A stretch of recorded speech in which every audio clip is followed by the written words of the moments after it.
What's up, everybody? Ben Rasa and Eric Lindquist here for Odd Chopper, and we are back. NBA is back, so that means we have some bets for you on the docket. Eric, I know as a Hoops fan, you are excited for the home stretch of the season, and I know that Odd Chopper, which is on your TV, is going to provide us with all the value, all the tools that we need to shop the lines, find the projections, and craft some bets this morning.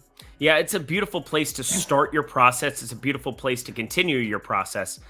You have all the lines posted. You can find the most advantageous, sorting it by expected ROI, expected win percentage. Do that throughout the day. They will shift, just like the lines shift. The projections will as well, depending on news. So it makes it super easy to stay up to date on the best bets on the board.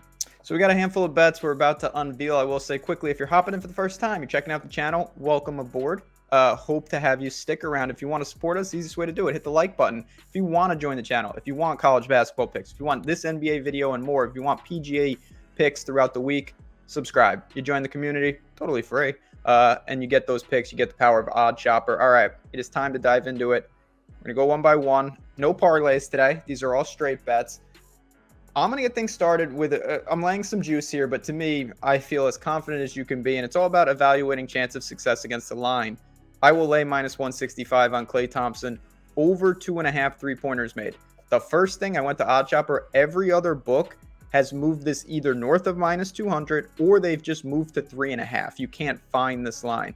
Klay Thompson, he's starting to pick it up. He's now played 30 or more minutes in 3 of 4 games, and that to me is very, very key. The minutes are coming back. He seems healthy, and then it's the Blazers, who are the worst team at defending the 3-point line. They've struggled all year for that. This should be open season. The temp should be there. The volume should be there. If the volume is there, the threes are going to fall. I think he cruises past this. Wouldn't even mind taking a multiplier.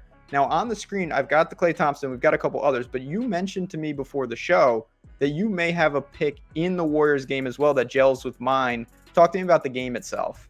Yeah, so I was looking at minus 5.5 is the first half line you're looking at for Golden State and Portland.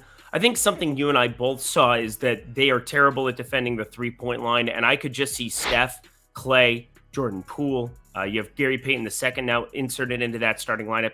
These guys are going to go nuts. It's going to be open season on Anthony Simons and Ellaby and whomever else is in the guard spots here for this team.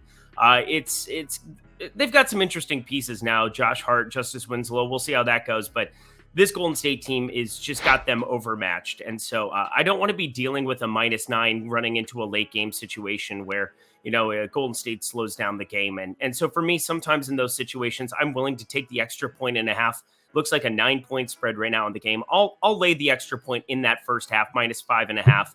I could just see it be open season here for Golden State from 3. So I love that play as well. Go find that number. But for me, it's strange because these player props are things that I've really been loving over on Odd Shopper, and there's a lot of individualized ones, but this game environment of Minnesota-Memphis really sticks out to me, and I didn't know how I wanted to go and attack it, and the more I looked into it, I thought that John Morant, Karl-Anthony Towns, and Anthony Edwards all stood out as plays that I want to be over-invested in DFS for this game environment, a near 240 total here in this game, actually at 240 now, opening at 239.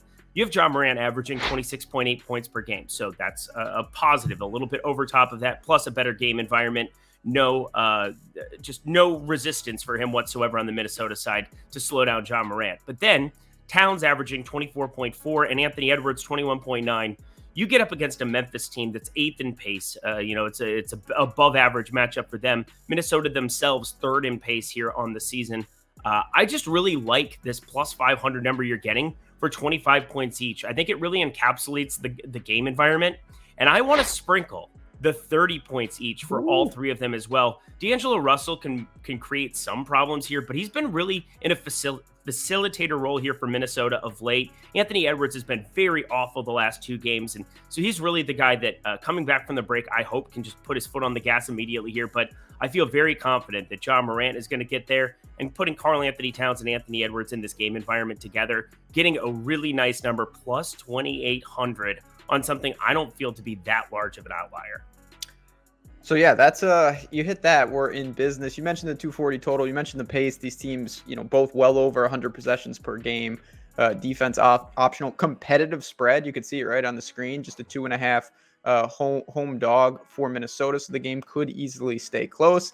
I'm not going to predict this, obviously, but it is true that when you bet aggressive overs like this, you have a non-zero chance of hitting overtime, which is what you really would need potentially, and that could be absolutely fantastic for 15 extra minutes for these guys total. But I look at that. The thing I like about this card, just to wrap it all up here, we've got a pretty conservative prop play with Klay Thompson. You're laying some juice, but the chance of success is much higher, of course. Then you have a first half spread, which is basically a minus 110, kind of a standard straight bet. If we're able to clear those, then we're free rolling or even probably taking some profit with smaller unit allocation on these 25 and 30 point, kind of aggressive boost props that you have here in this Minnesota Grizzlies game. With the T-Wolves and whatnot. So I look at it, I feel pretty comfortable with the way the card turned out in that regard. Got some conservative, we've got that middle ground. And then, like I said, this Grizzlies Timberwolves games, we hope this goes over the total, and then you're really, really cooking. Yeah, it's one of those things I would never say, hey, let's put the same unit sizing on all three of these bets. Never in a million years. And I don't know if that gets talked about enough in this space. I'm not looking at even getting close to half a unit on some of these, but or on the player props ones for sure. So usually right around a quarter of a unit, half a unit, whatever your sizing would be, something like that. That would be even aggressive as far as like a 28-1 payout. Of course, if I get it right, I'm going to wish I had a unit, but we don't play the hindsight game. We only play the card that's in front of us. That's right. No doubt about it. So there you have it. You got over 2.5 3-pointers made for Klay Thompson. I venture to say if you watch this late in the day, that may be gone. You want to hit that. If you like that prop, the time is now. Minus 5.5 in the first half. Golden State jumps out ahead of Portland, lay the points there, and then Morant, Towns, and Anthony Edwards, all 25 points each, 5-1. If you want to go for it, 30 points plus each, 28-1. Let's go points. Let's go overtime. That is what I'm going to root for. But for me, for Eric, for everyone here at Odd Shopper, good luck today. Stay tuned. There is plenty of NBA props and analysis on this very channel. If you're looking for these bets and more, click around. You will see additional videos, and hit us in the comments. What is your favorite player prop? And go check out oddshopper.com for even more projections and analysis on the upcoming slate. Good luck. Enjoy the games as always, and we'll talk to you guys soon.